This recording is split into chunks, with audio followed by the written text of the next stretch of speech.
Welcome to Simsbury Online Training. Today we're going to be talking about spinal motion restriction. This is a protocol that came into play, I want to say last June or so.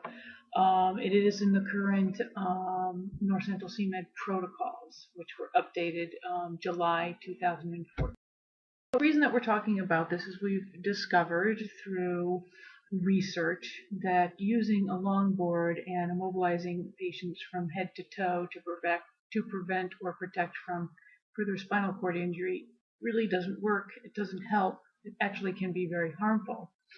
This study was done in a pre-hospital controlled study at Yale, and they studied this for a very, very long time. And Yale was the first hospital to tell pre-hospital providers that they no longer want patients just placed on a longboard at all and transported that way.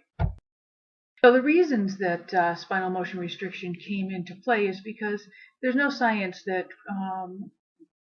basically proves or states that it helps to put a patient on a longboard.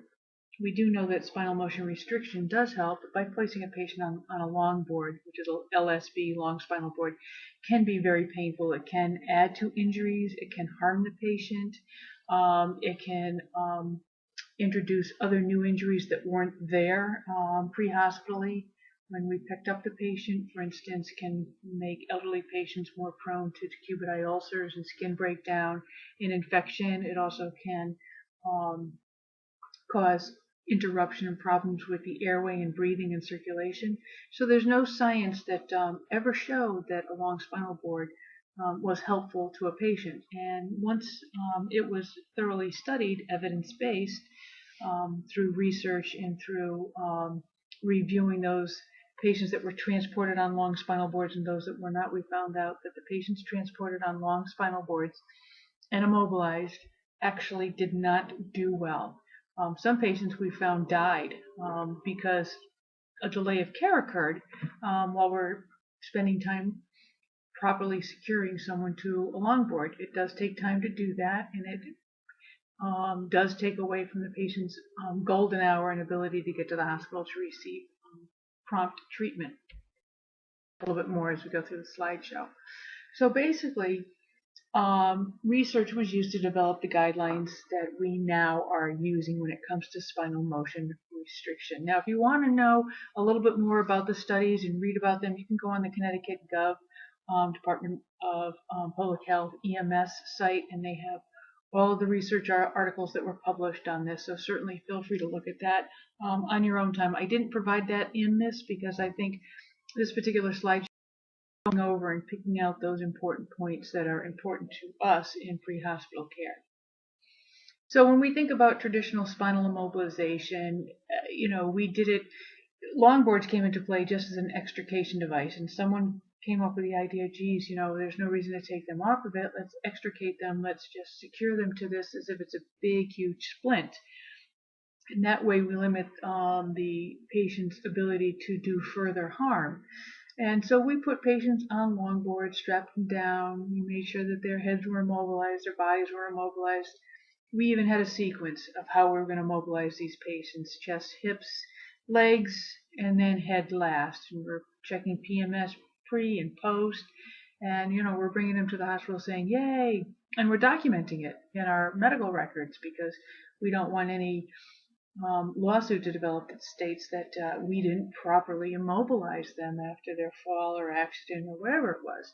And we did this because it's the way it always has been done, so therefore no one really stopped to think about it until a few years ago. And they discovered, what we're doing it because that's the way we've done it, but there's no evidence that shows that we. Lo and behold, when the studies were conducted, we found out that we are doing things wrong. And we do want to change the way we do things in the pre-hospital setting, and we want to do things that have a proven outcome, it's based on evidence, and it's known to work. So the state of Connecticut Spinal Immobilization Restriction, or SMR guideline, is a redesign of an approach to manage patients with possible spinal injuries. It is based on science, based on research, and we want to minimize any harm, or we want to make sure that we don't further any existing injury. Done. So the state of Connecticut states the purpose that we're changing these protocols is we're trying to support an effort to decrease unnecessary immobilization in the field.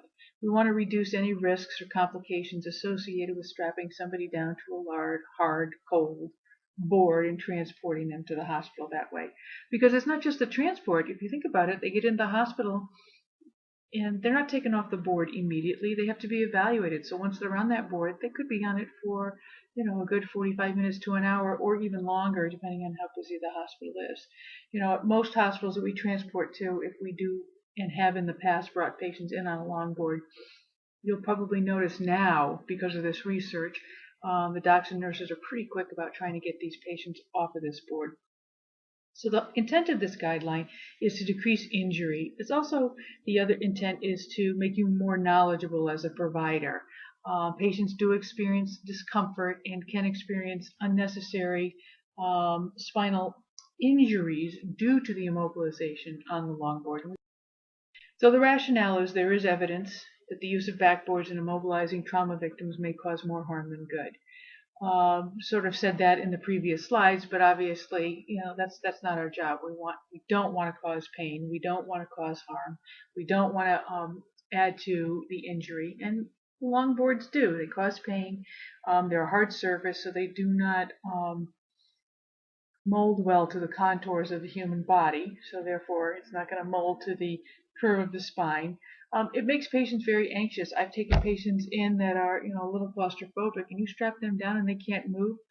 They can get extremely agitated, and an agitated patient can become very combative. And a combative patient could further any existing injury that they have. I also talked about pressure ulcers. Not so much in the young, healthy people, but it is a possibility, but certainly in the older patients that are not as, they don't have the musculature to protect the bones, so they have these pressure sores from the bony prominences within their hips and buttocks and shoulders, even the back of their head, back of their heels.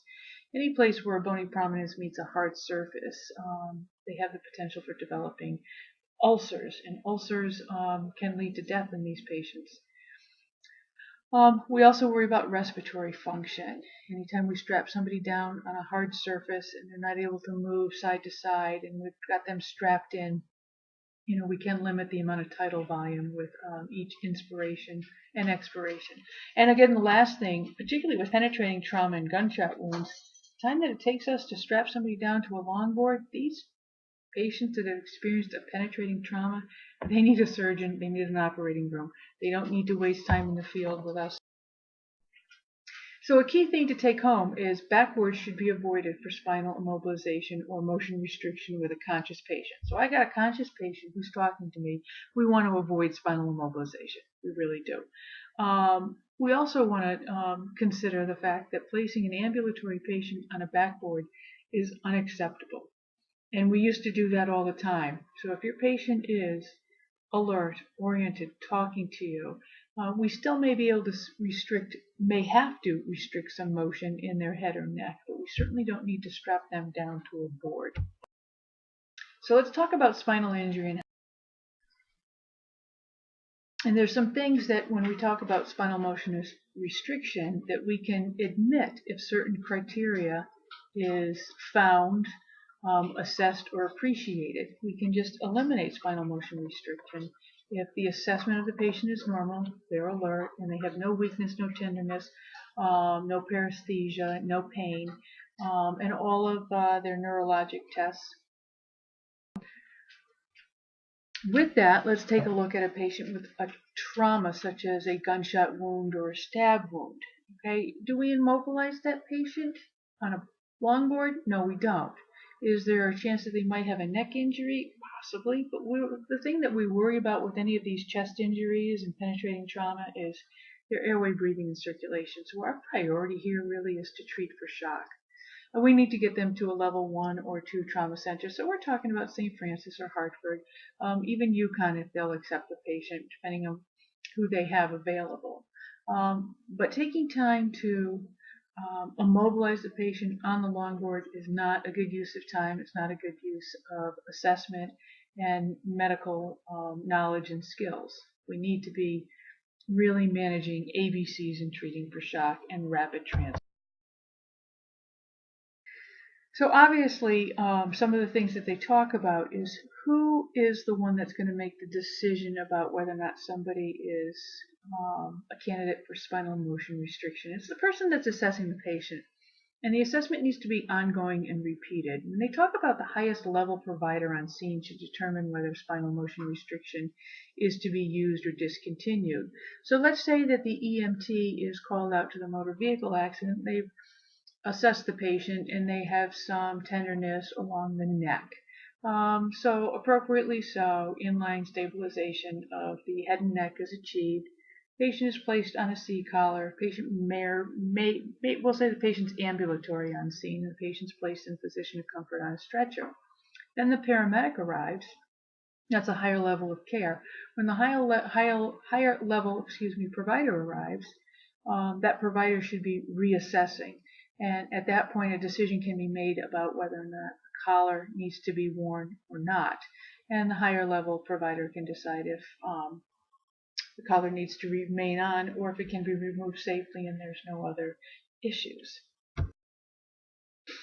So who are we considering or who are we assessing for spinal motion restriction? So we're looking at any patient suspected of having a traumatic spinal injury. So we're looking at obviously our falls, our motor vehicle accidents, our pedestrian, our bikers, falls, hit by motor vehicle accidents, falls from the bike, falls from stairs. We're talking about sports injuries, anybody that we have a high index of suspicion for a possible traumatic spinal injury. And we need to consider in this group also our pediatric patients and our older patients with connective tissue diseases and degenerative bone diseases like your osteoporosis or osteoarthritis. And so who are we assessing for spinal motion restriction? We're assessing or considering it for anybody with a high index of suspicion based on the mechanism of injury. And so what mechanisms are we talking about? Motor vehicle crash of greater than 60 miles an hour. That's a significant mechanism. We're going to be considering spinal motion restriction for that patient. Rollovers. Remember, in rollovers, a lot can happen within the vehicle.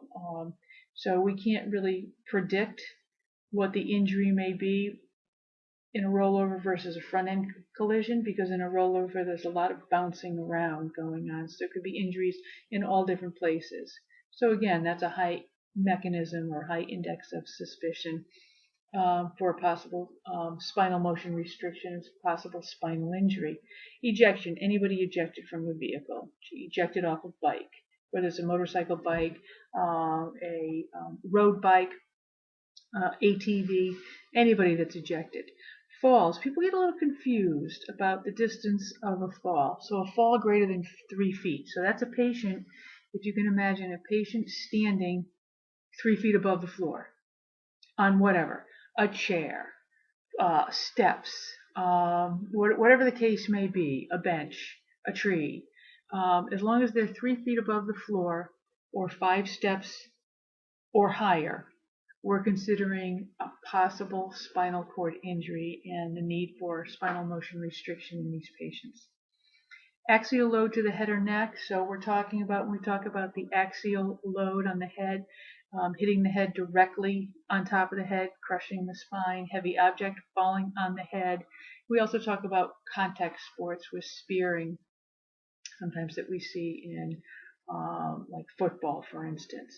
We have to be concerned about a spinal cord injury there and consider spinal motion restriction. And then we need to look at any significant injury or mechanism of injury above the clavicles.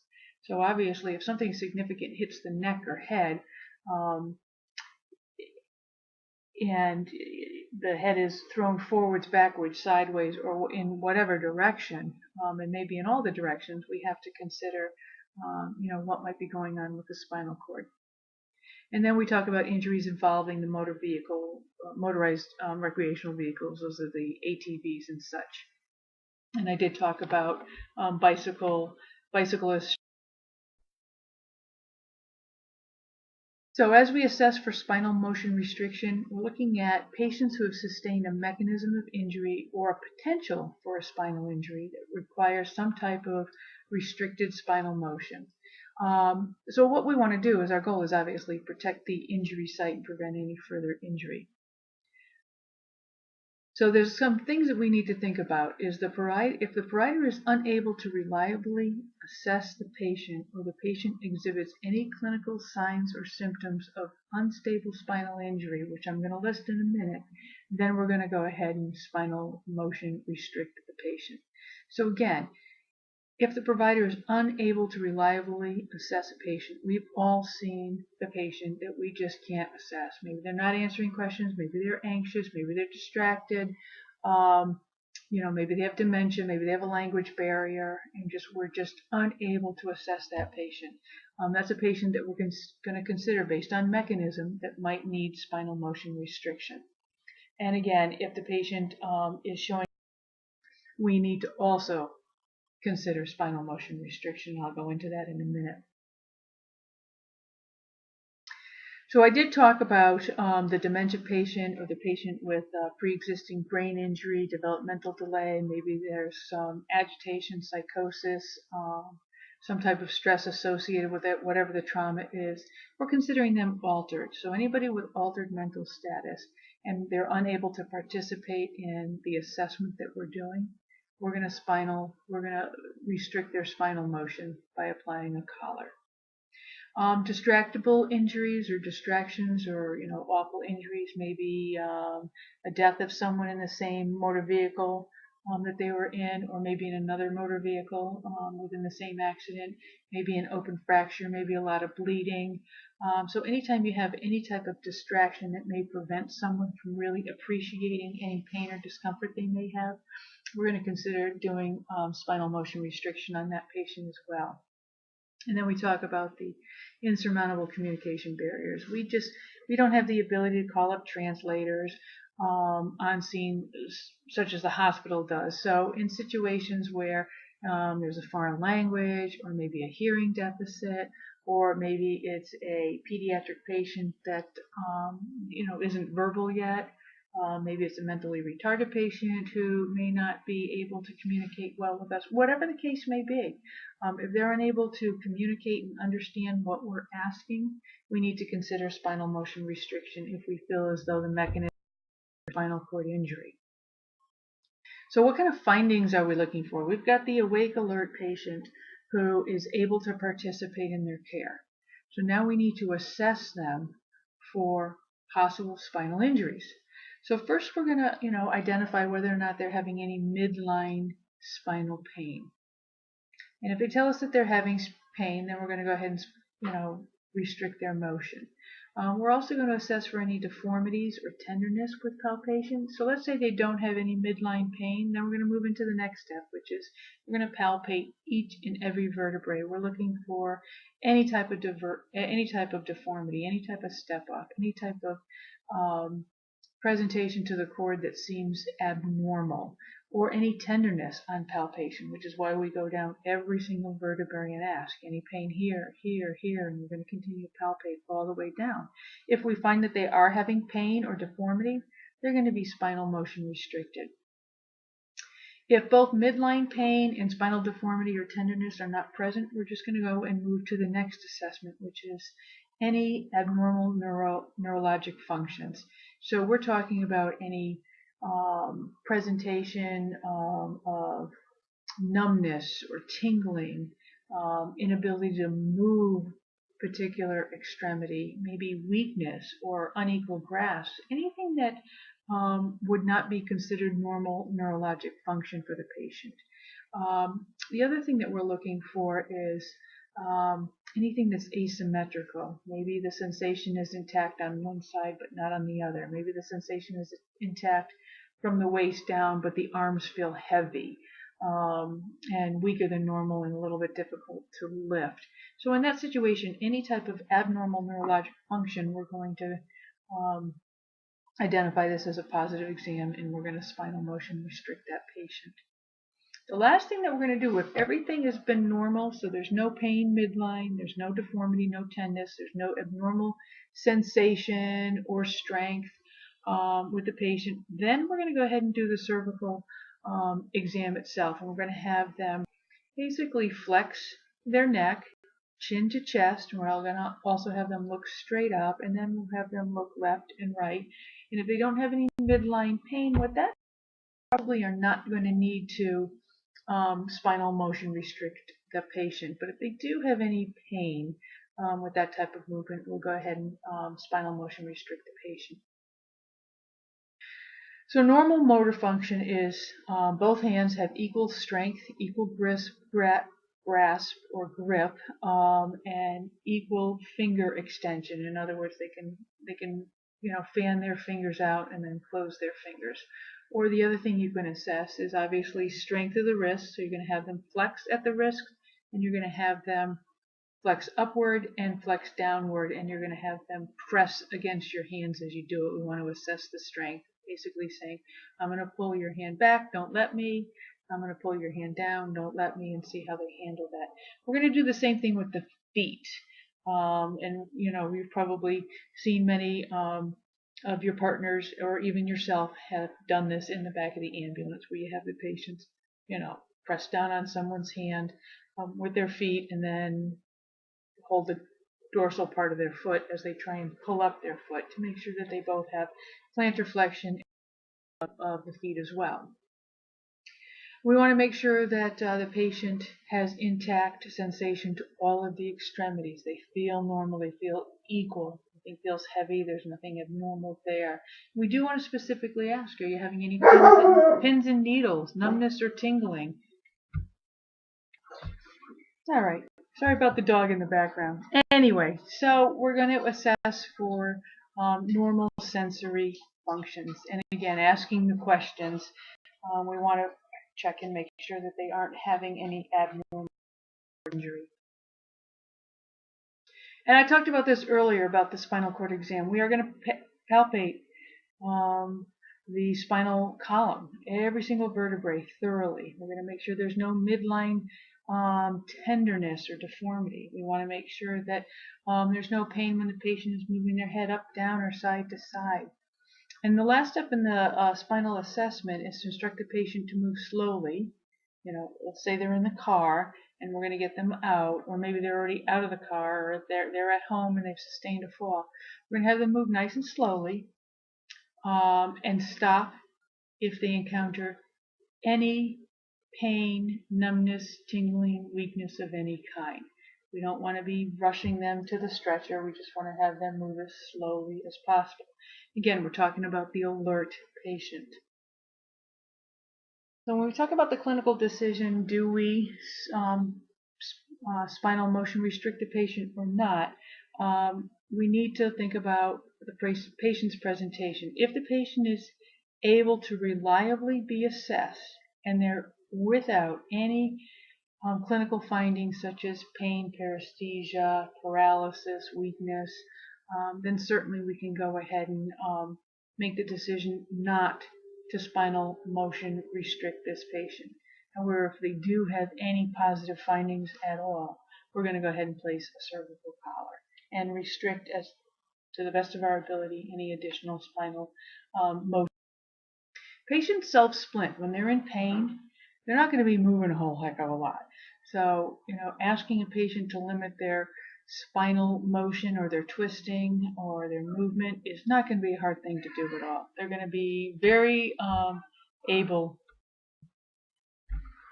So the patient's going to be happy to stay as still as possible. So when is it okay to admit the spinal motion restriction? Basically, the short version is very simple. Are they awake and alert?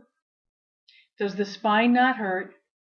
And is everything working okay? Their arms are working okay, their legs are working okay, their mind's working okay, everything's working okay with spinal motion restriction. So what is spinal motion restriction better? It just basically describes a way that we're going to be caring for the patient with a possible unstable spinal cord injury. So we're restricting any motion, just like when someone breaks an arm, we're restricting any motion of the arm. We're basically splinting on a long board. So spinal motion restriction includes reducing any gross movement being large movement of muscle, muscle masses, chest, thorax, twisting at the hips. We don't want to further damage something that's already been injured in an accident. So by placing patients on long boards, we know that we add to the injury. So we do not want to add to the injury, and we don't want to duplicate any mechanism that caused the original injury. And we want to continue to reassess these patients. That's something that we do all the time. Is once we've placed the patient in a position of comfort and we've assessed them and they're fine, we're going to continue to reevaluate them just like we reevaluate vital signs. Increased pain or paresthesia, then we're going to have to intervene. So what is the purpose of spinal motion restriction? It's to decrease the risk of a negative effect. It's a very long definition, so I'm going to read it to you. To decrease the risk of negative effects caused by traditional spinal immobilization while still providing appropriate care to patients with possible spinal injury by implementing alternative methods to achieve spinal motion restriction. Okay, so what does that mean? Okay, we're doing something that still allows us to restrict spinal motion, still allows us to prevent further injury without placing the patient on a longboard, which can add to additional injury. So we're still taking care of upward injury. We're still trying to protect that area, but we're doing it in a way that's less harmful for the patient. So any patient identified by State of Connecticut spinal injury assessment to warrant spinal motion restriction, that's who's going to get it. The spinal injury assessment should be performed prior to the application of spinal motion restriction. And that makes sense. You do not want to put a collar on someone who has no pain, who has no discomfort, who has no findings. They're alert, they're oriented, they have no pain, and everything's moving the way it should. Just because they're in a motor vehicle accident or just because they've fallen doesn't mean they need spinal motion restriction. So assess them first and then make the decision about spinal motion restriction. And again, it should be done in the stepwise fashion that I described early on in the slides, what we're doing first, second. We're always going to start out with our usual BSI, scene safety. We're going to go ahead and provide our ABCs, get our chief complaint. We're going to consider spinal stabilization in all patients that have a mechanism that could be consistent with a spinal cord injury. And so we're going to manually stabilize the spine as we do our assessment. So that hasn't gone away. That's still one of the primary steps in, okay, I want you to keep your head still. I'm going to have my partner hold your neck and head in a neutral position while I go ahead and evaluate you. And if we do need to extricate a patient from our vehicle, whatever, a house, we're going to limit the amount of movement when we assess the patient and when we extricate. Implementing log rolls and things like that. So let's talk about the patient that self-extricates. We've seen this quite a bit. Patient is in the car, we find him, motor vehicle accident, we find him outside the car ambulating. Great.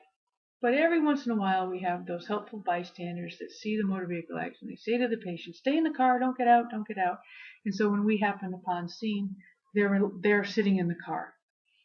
So they haven't tried to get out. And our old protocol said, if they're ambulatory on scene, we've got a standing takedown we can do. We can allow them just to be immobilized there and walk to the ambulance. But if they were in the car, we'd have to use a longboard to extricate them. So with this spinal motion restriction procedure in place, that's not the case. We can still assess the patient. We're going to do our ABCs, inline neutral stabilization of the head and neck, complete our assessment. If the patient is having no pain, they're alert, there's no paresthesia, there's no weakness, and everything's moving the way it should, we can allow them to extricate from the car. Nice and slowly and easily with the same precautions as before, which is we're going to do this nice and slowly. If at any point you feel any pain, I want you to stop and tell me so I can reassess you. Very simple. The longboard or the scoop stretcher all can be used if the patient is unable to self-extricate on their own. So we've evaluated the patient in the car. They're having some midline discomfort. We've applied the seat collar. They're not going to be able to get out of the car on their own accord. So we can use the long backboard or the scoop stretcher and go ahead and extricate them from the car. But one of the things that they want us to do, if it doesn't delay care, so we have a stable patient, and we're talking about a very stable patient, we would then, once they're extricated from the car, use. So as I said in the earlier slide, we're going to apply the cervical collar. For ambulatory patients, we're going to allow the patient to sit on the stretcher and then lie flat. They're going to put themselves in a position of comfort. For the patient that we've placed on a long board to extricate them from the car, we're going to log roll them off. A scoop is going to be better because we can just detach it and then they're already on the stretcher, but we'll log roll them off of the long board. And again, the standing takedown that was eliminated a few years ago, and we still won't be doing that. There's no reason to do the standing takedown. If you are worried about an ambulatory patient with a spinal cord injury and spinal motion restriction is needed, again, you'll be collaring them. You can allow them to walk a few, or if need be, you can go ahead and get a stair chair if they're in a house, for example, where it's too far to walk to get them to the stretcher. You can certainly do that. Other things that, particularly in like nursing facilities and things like that, you can use sheets. You know, we have our mega movers, we have sheets. You can definitely log roll these patients onto these devices, lift them onto the stretcher, and then put them in a position. So there's certainly no reason not to use a sheet or a mega mover with these patients. So when we talk about the long board or the scoop stretcher, what are we doing once we have them on the stretcher? Well, as I alluded to a few slides ago, we are going to remove them from that hard backboard that they've been placed on. The only time that we don't want to do that is if for some reason they are unstable and it would take too long to remove them from that device, and it's just better to leave the patient on the device and head to the hospital. Lights and sirens if you've got the unstable patient. Managing the airway, breathing, and circulation, and treating for shock. So, with the restriction of the torso and the head and spinal motion restriction, how are we managing that? So we've assessed the patient. We've put a collar on them. We've sat them on the stretcher or placed them in the stretcher and removed the long board. We do want to try and lie them as flat as possible. I know that some patients may not tolerate this very well, but if we can keep them flat and on the stretcher, that is the best position that they need to be in. Then we would, of course, secure them with the straps. Cervical collar is left in place, and then we're just going to remind the patient to try and avoid moving their head and neck as much as possible. Sometimes it may be necessary to elevate the back of the head of the stretcher, and that's fine if it is going to make the patient more comfortable. Maybe we need to support their respiratory functions or having a little bit more difficulty breathing lying flat. We don't want the patient combative. We don't want the patient agitated. We don't want the patient at the point where they're not going to be compliant with keeping still. So if it requires us just lifting the head of the stretcher up a little bit in order for them to comply with limiting their motion, go ahead and do that. That would be an important intervention to do. And once you've done you want to pain, any type of weakness, any type of numbness or tingling, because if you do change their position, you do want to reevaluate their neurologic status. So what's an alternative to a cervical collar? So let's talk about the conscious patient that may not tolerate the cervical collar. I'm thinking a lot of times with the patient with the kyphosis, or maybe a patient that has an anxiety disorder. Maybe they feel like it's choking them and they're short of breath. So there are some patients that just absolutely will not tolerate a cervical collar. I also think about the pediatric patient that would have a lot of trouble tolerating a cervical collar. So simply go to our towels and our blankets and roll them in a way that we can create some nice padding to minimize any head movement of the head and neck and the spinal cord. Certainly that's another alternative. Just you need to remember what the goal is. The goal is to create some type of splint that fits the contour of the body, that reduces or restricts the amount of motion that the patient can do either on their own or through the transport to the hospital by just creating a splinting device. It doesn't have to be a cervical collar. It can be. So if you have a patient that's experiencing nausea and vomiting on the EMT level, at that point I think you would probably want to get a paramedic on board with you so that something can be given to prevent any vomiting. Obviously, if they're nauseous, we can settle their stomach down with some medication. Vomiting could be problematic. You have other issues such as aspiration and airway issues if they do vomit. But let's say that you get there, you're the EMT, no paramedic is there. Certainly you can log roll these patients. You can put them on their lateral, in a lateral recumbent position, and that's absolutely fine. So lateral being on their side. Just remember to support their head in a neutral position. Make sure that you've got a pillow underneath there and their head's not dropping down because their shoulder is causing their head to fall out of line. So you do want to make sure that you've patted them in some way to keep them in a position of comfort. And if they do, in fact, become so nauseous that they vomit, at least you've protected their airway. Have suction ready as well. We do want the patients to be in a position of comfort if at all possible. And again, that's just going to make them a little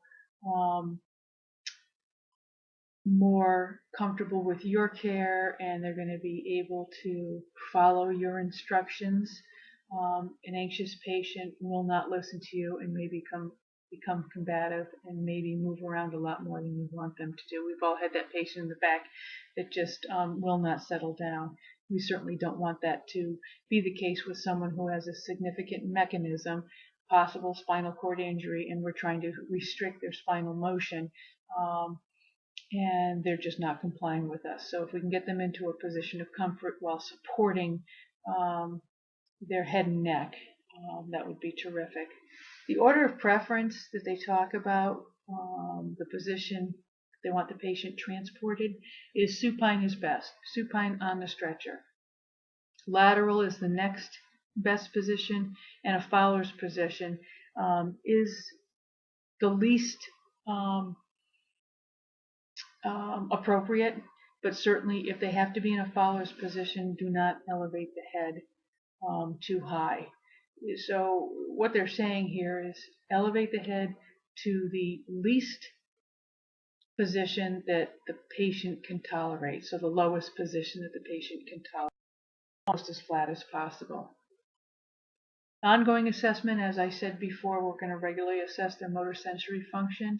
We're going to make sure that they can move their fingers, they can extend their fingers, they've got plantar and dorsal flexion, they're still able to appreciate dull and sharp pain.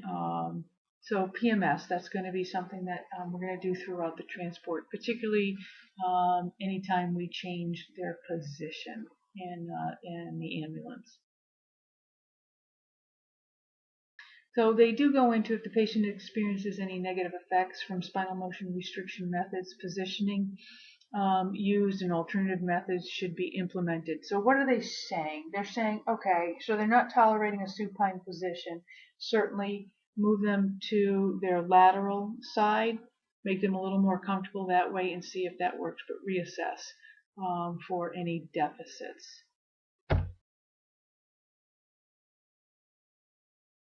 So we're moving the patient at the hospital. We're going to transfer from the ambulance to the hospital stretcher or the other way around. For us, we're not going to do it the other way around. We don't do any transfers. We're going to continue to limit any spinal motion of that patient when we do the transports. And what they do recommend that we use is slide boards. We do have a slide board in our ambulance. It's underneath the bench. We can do sheet lifts, any way that keeps the spine in line and limits any motion, jerking or jarring of the patient is fine. But using a sheet or a slide board is okay and complete. So let's talk a little bit about our pediatric patients. So for here, the definition of pediatric patient in spinal motion restriction is a patient that's under 6 years old. or weighing less than 60 pounds. This patient, this is considered a pediatric patient. So we're looking at the types of restraint systems that the pediatric patient possibly could be transported in. Now we do have a car seat on our ambulance. We also have a restraint system or a built-in car seat, if you will, in the respiratory chair as well. But let's talk about pediatric patients and restraint systems. And I do want to touch base on the older kids that are sitting, not a full restraint system, but it's basically a booster chair in the ambulance. That's something that we're not going to transport any pediatric patients in because it does not have a back to it. So when it doesn't have a back on the device, it's not an appropriate restraint system. So we're going to look at patients in car seats, and there's some things that have to be in place in order for us to use the car seat that the patient is in if they've been in a motor vehicle accident. We also have to look at how we're going to apply padding when a patient is in a car seat. And I've done that with patients where I've just rolled towels, and it's very simple, and padded just the areas between the patient's head and the side of the car seat. The car seats usually curve around just a little bit around the patient's head, and that's terrific. It's a great place to roll towels to prevent any type of jarring side to side. Because again, you're going to find that even though we do have pediatric collars, there's going to be a lot of pediatric patients that will not tolerate wearing a collar. And you want to keep these kids calm and somewhat cooperative, bobbing their head and crying and looking around for mom and dad. So what I like to do with the pediatric patients is put mom and dad right in front of them so the kiddo's looking straight at mom and dad the whole time. They don't have to be, trying to turn left, right, up and down to find mom and dad. So do things that will help the pediatric patient feel comfortable and less anxious. So let's talk about the reuse of a car seat in a pediatric patient. There's a list of criteria that have to be present in order to use the patient's car seat for transport. The seat itself has to be self-contained, and it has to have a harness. It has to be a convertible seat with both front and rear belt paths. So that's the path that goes over the waist or the arms of the car seat, and then there has to be a path in the back that usually goes through an opening in the back of the car seat. When you look at the car seat, you need to make sure it's free of any cracks or dents or anything that might reveal that the car seat is not its normal shape. This includes looking underneath the movable seat pad, which is a little bit of a problem here because let's think about it. You've got a patient that's a pediatric patient, under 6 years old, under 60 pounds, in a car seat. And we're not going to be able to communicate all that well with them to appreciate whether or not they're having any pain, tenderness, but we're still going to do our assessment. And now they want us to lift up the patient to look under the pad that they're sitting on to see if there's a crack. That may be hard to do. You can use your hand, you can use a flashlight, but you have to be very, very careful with regarding looking under that movable seat pad. But do try and do that and ensure that there aren't any cracks or deformities there. The other thing about the vehicle itself, the car seat was in, you can only transport the patient in the car seat if the vehicle that was involved in the crash can be driven from the scene of the accident. You also want to make sure the door nearest the child safety seat was undamaged. You also want to ensure that the airbags did not deploy where the car seat was. And you want to make sure that there's a proper assessment of the patient's posterior area, because you've got a patient that's secured in a car seat, and you still need to evaluate the entire head, neck, and back before you're allowed to let that patient stay in their own car seat. Let's talk about the critical patient. So this is a patient that might require some significant care regarding maybe airway management. In that regard, if airway management needs to be performed, the car seat or the pediatric restraint system is not going to be the best device for the patient to be managed in. So in this situation, you're going to remove the patient from the car seat that they're in, even though it might look intact, and you're going to put them directly on the stretcher and put them in a supine position. You're going to limit any rotational movements and limit any movement of the patient themselves. But this is not a patient that considerations, respiratory compromise. So obviously anybody that might have impaired respiratory function, we're definitely going to put them on pulse oximetry. The end-tidal CO2 or the ET-CO2 that you see up there, that's attached to our life pack. So in a BLS call, you're not going to have that, but definitely put them on O2 sat to ensure that they're not having any difficulty breathing. You do want to assess their respiratory function throughout the transport, particularly in both your older patients and your very young. When they're on a long backboard, this is a huge issue for both patients. But even limiting movement and lying a patient supine on a stretcher, you could add to any respiratory issues that they might be having. Maybe they have a pre-existing condition, COPD or asthma, and they are more comfortable being upright. And here we have a motor vehicle accident that could potentially exacerbate a pre-existing condition. So you do want to be monitoring the respiratory status. With your combative patients, it's not good for a combative patient to be strapped down to anything. They're going to violently resist to the point that they're probably going to hurt themselves. In any combative patient, obviously, if you can talk them down, great. But if you can't, these are the patients that we're going to medicate. Just because it's safer for them. If you have someone that's confused and combative and they possibly were in a bad accident, they might have a spinal cord injury, the last thing that you want them doing is fighting against restraints. It's just going to cause more harm than good. And so if you don't have a paramedic on scene, you definitely want to call for one. Penetrating trauma, I talked about at the beginning of this presentation. These patients should not be immobilized on a long backboard. Do not even waste a second immobilizing them. They may have a significant injury to the chest, to the neck, to the whatever. They need a surgeon. We do not need to spend the extra 5 to 7 minutes immobilizing them, strapping them down. The best thing to do is just extricate them with a sheet, with a scoop, with a whatever, and get them on the stretcher and out of there as quickly as possible. If they do have an injury through the spinal cord, by not putting them on a backboard or by moving them, we're not going to make that injury any worse. Okay?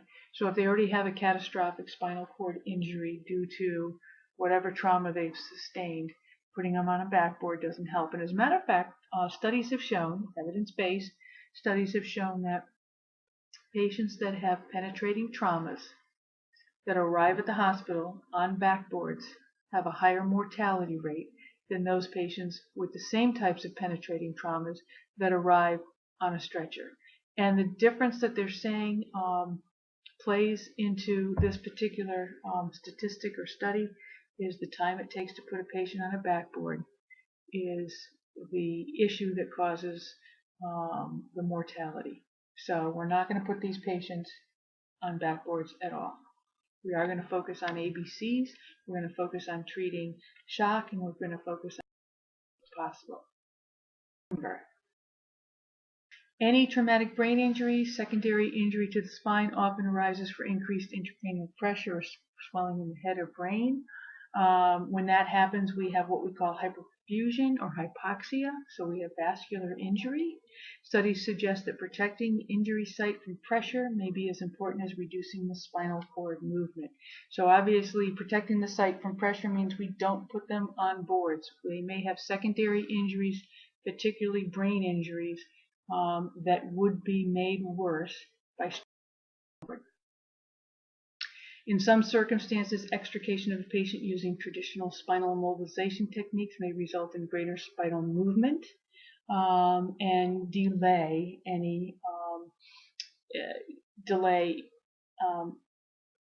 care at the hospital because they're on that board.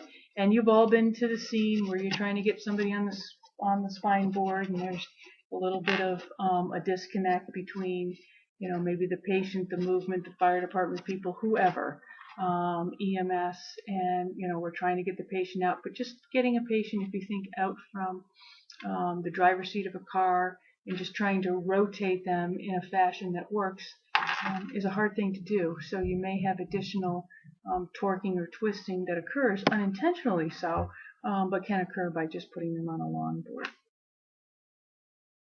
You do want to gently handle these patients, and you want to minimize motion as much as possible. You may not be able to eliminate it, but you do want to try and minimize it. Remember, caution is exercised in our older patients 65 and are very young, less than 6, but certainly less than 3, because less than 3, they're not going to be able to communicate with you, and you're not going to be able to appreciate their injuries as well as you would in an older child. So therefore, you want to be very cautious and consider spinal cord injuries in these people, particularly if the mechanism doesn't seem that severe. Whenever you're talking about a 3-year-old or an elderly patient, 65 and older, be a little bit more astute that there's a possibility of a spinal cord injury. I had a lady that slipped and fell in the shower. It was a very small fall. But because of her age, I did collar her, and lo and behold, she wound up with a cervical fracture. And so in anybody else, that may not have been the case, but with her and her history, I took the extra precautions because I was concerned that the way she fell could have resulted in a spinal cord injury.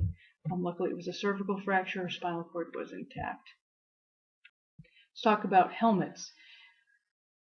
So we're thinking about our lacrosse helmets, our football helmets. We need to determine whether or not the helmet is secure or if it's loosely fitting, and whether or not it interferes with airway management. So if the patient has a helmet that's nice, tightly fitted, there's no drops or changes in the cervical spine to the shoulders with the way the helmet is placed on, and it holds the head nice and secure, that's terrific. And if the patient's not having any airway issues, we can leave that helmet on. And the helmet or the patient is experiencing any airway issues, then we need to remove the helmet. So what do we do now if we're not supposed to be using those long boards?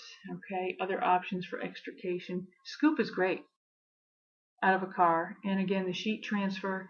We don't have vacuum splints, and we can still use the long boards that we have on the ambulance, but we want to use them for extrication on that board. So we're not routinely using our long boards to immobilize a patient. We can use it to extricate patients or facilitate movements. Maybe we have a lot of patients that we're trying to move, and we can certainly put them on a long board and move them that way.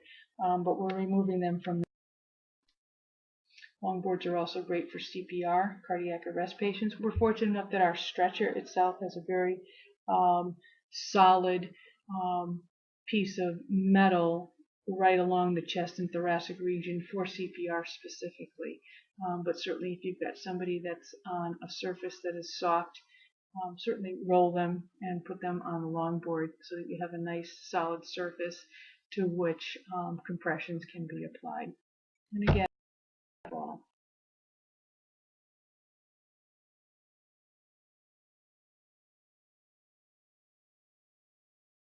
And again, we are going to allow the patients to self-extricate. We're going to allow patients to sit or lie in a position of comfort. We certainly want to give them the option to do that.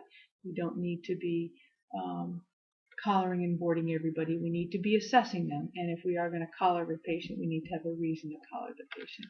Either it's mechanism or... So let's talk about some common situations on how to apply new spinal reinforcement. Let's talk about a case. We've got a low mechanism of injury in a motor vehicle crash. There's no complaint of neck or back injury. That's terrific. Patient is alert and oriented. They're able to participate in the examination. They're competent, so that's great. And there's no concerning clinical findings on exam. So the patient really has no reason to be spinal mobilization restricted here. So that's a very easy example of how we sort of attack and assess these patients.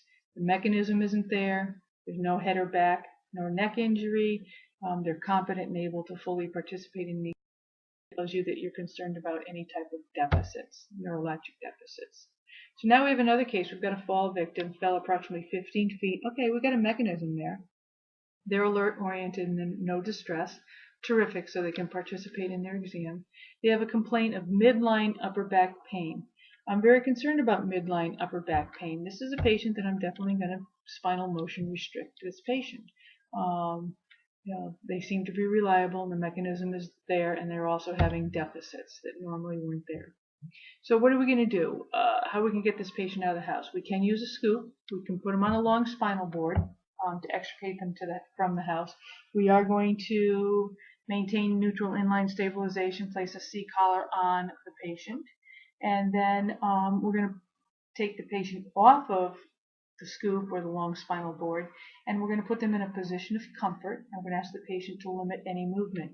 And this is a patient that we want to transport supine if we can. Most patients will self-splint, and when you tell them not to move, they won't. Now we have a gunshot wound to the chest. We know that the patient is able to tell us they're paralyzed from below where the wound site is. There was no other associated trauma with the gunshot wound, so there's no fall or anything else that occurred. So we have basically a wound to the chest, and we have paralysis below. So we definitely know we've got some sort of spinal cord injury. It's probably a real traumatic event here. But the big deal here is to remember that these patients, we are not going to waste time putting on a long board. We're going to spinal motion restrict the patient and transport as quickly as possible.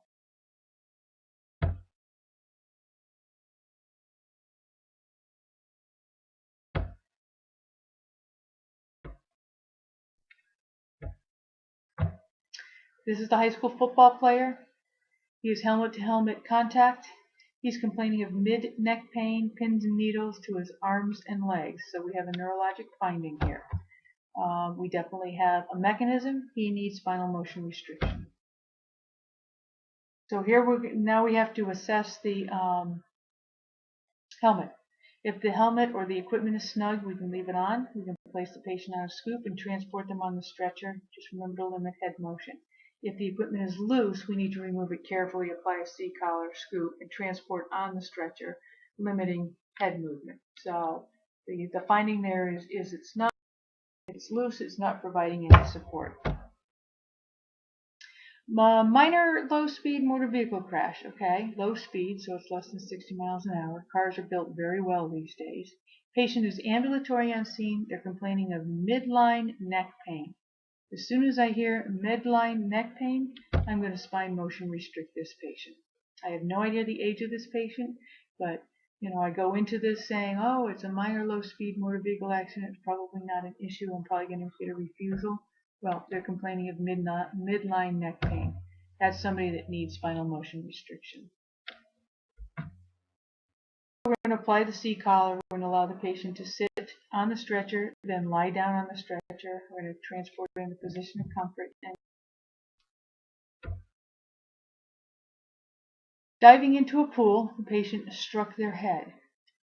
Patient with motor and sensation deficits to arms and legs. Okay, so this patient probably has a spinal cord injury just based on this. So this patient is going to need spinal motion restriction, absolutely. They're going to be placed on a C-collar. You have to use some type of device to get them out of the pool. So whether it's a longboard or a scoop, we'll get them safely out of the pool. And then we're going to remove them from whatever that device is, the longboard or the scoop, and we're going to go ahead and transport them. We have a hockey player hit his head into the boards. The patient has weakness in the upper extremities, burning sensation to the touch. Because he's complaining of something, this is obviously not a normal finding. We have to assume that it's probably due to the head to the board injury. So there could be a spinal cord injury here. So we're going to spinal motion restrict this patient. The C-collar will be applied. We're going to use some type of device to extricate them from the ice, which will probably be a longboard or a scoop. And once we get him off the ice and onto the stretcher, we're going to go ahead and remove that device. And we're going to limit any head movement. I'm just going to go into a couple of advanced case studies aware of some of the further findings. Case 1. You're dispatched to a 68-year-old female who complains of weakness to the arms, unable to get out of car. Car is in a shopping mall parking lot. On arrival, the patient is sitting in the driver's seat of the car. She's got a Glasgow coma scale of 15, so she's alert. She's not in any distress. Patient states she drove her car over a concrete parking divider. She said she really jerked her head, and when she drove over, the 6-inch. So what's our initial assessment? We're going to assess ABCs. They are normal. C-spine is initiated, so somebody's holding inline stabilization of the C-spine because she's complaining of jerking her head and neck.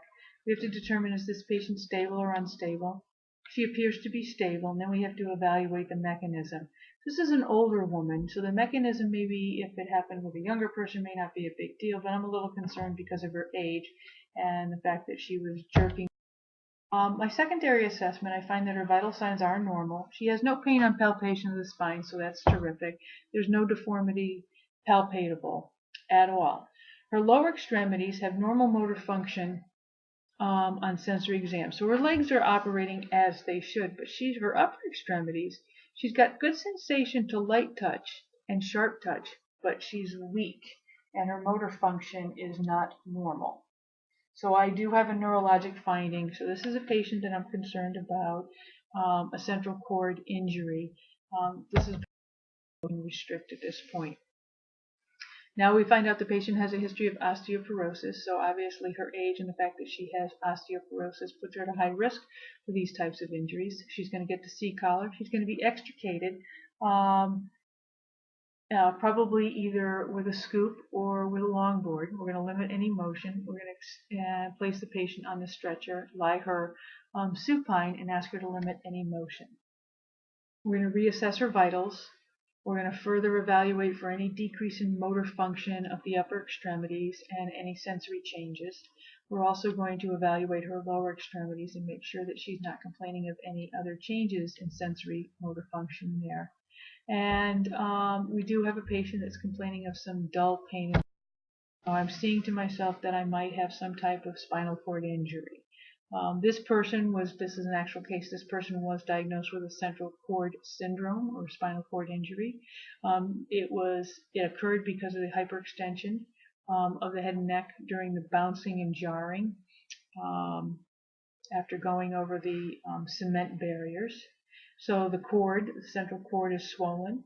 It's a very common type of cord injury, and clinical presentation is loss of function below the level of wherever the lesion is, and it's typically in the arms, where the legs are usually doing okay. Case 2. We've got a 53-year-old male involved in a moderate speed motor vehicle accident. He was the driver of a car that rear-ended another car. Both cars have serious fender damage. The hood of your patient's car is pushed in and bent. The windshield is intact. He states he was wearing a seatbelt. He complains of some shoulder soreness. He is sitting in his car.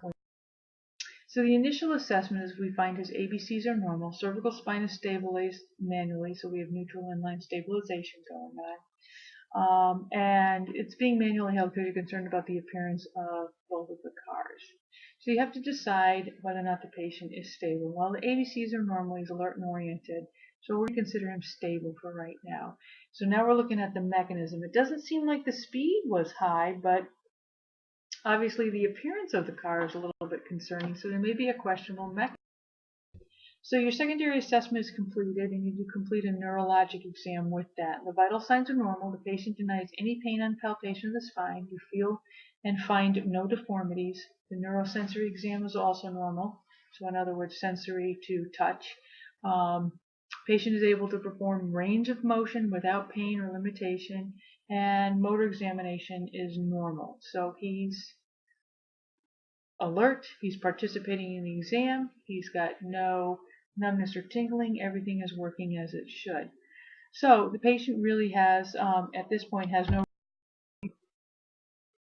He is going to be evaluated, obviously, because he's having some shoulder discomfort, but he actually has no spinal cord findings at all. So there's no indication for spinal motion restriction on this patient. A lot of people get confused if I've got some lateral pain along the neck, on the lateral sides of the neck or shoulder, that possibly spinal motion restriction would be appropriate, and that is not the case. Lateral findings along the neck are not midline findings. So you're going to find that a lot of people that are evaluating head and neck and the decision to place a collar, if they're finding that there's some tenderness along the sides or the lateral aspects of the neck, but there's no discomfort along the midline of the neck, that a collar would not be applied, just like if there's some injury along the clavicle or shoulder.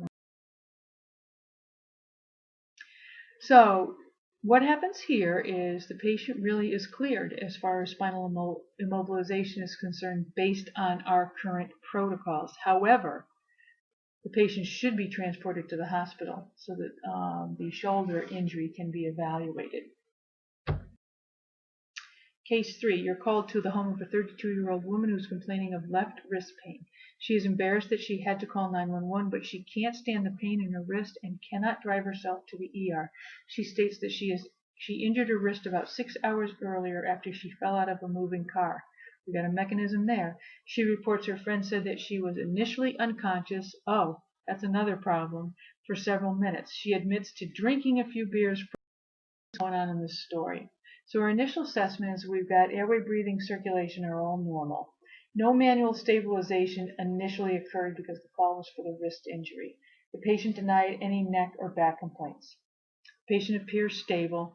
The evaluation for the mechanism of injury at this point, when you hear the whole story, is so obviously inline stabilization of the head and neck would occur, a neurologic exam and vital signs would be completed. Vital signs are found to be stable.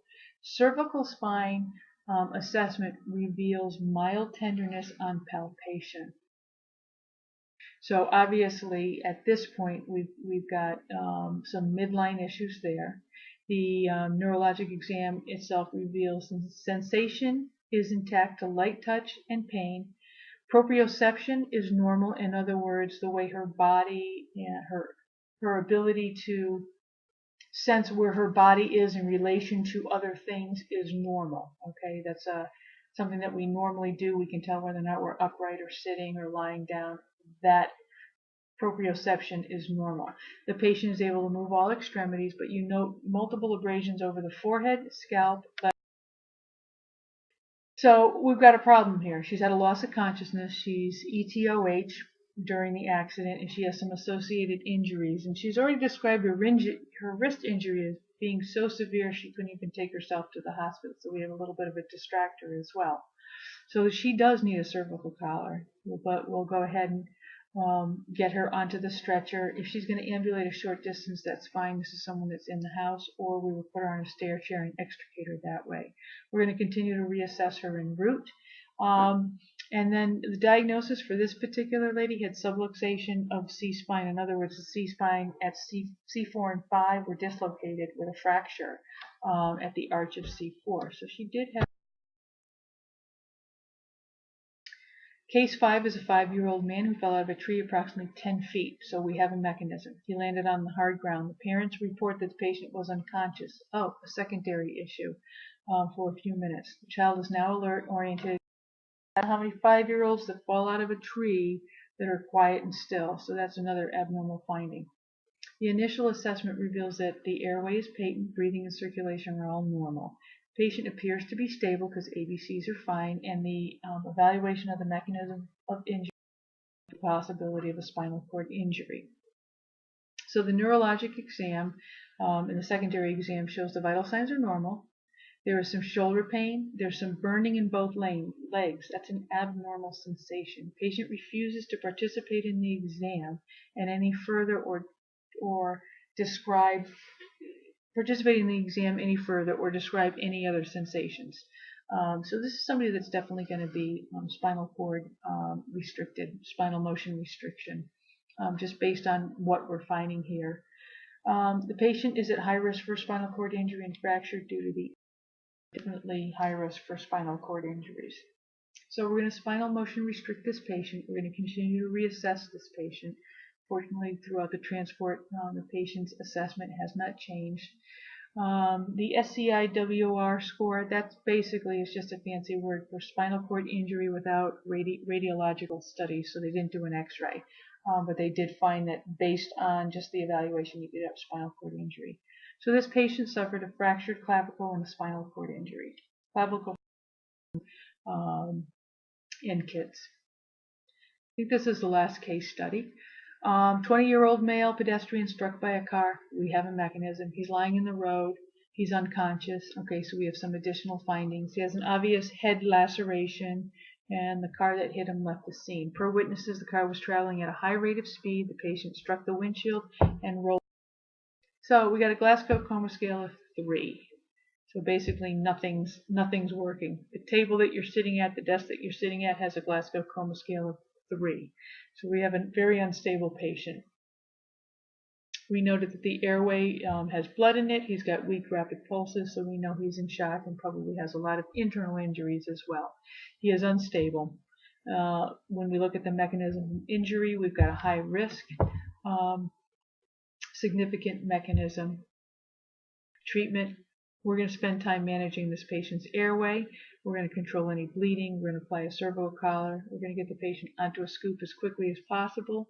And we're basically going to, as we continue to reassess the patient, we note that the respiratory rate and depth decreases.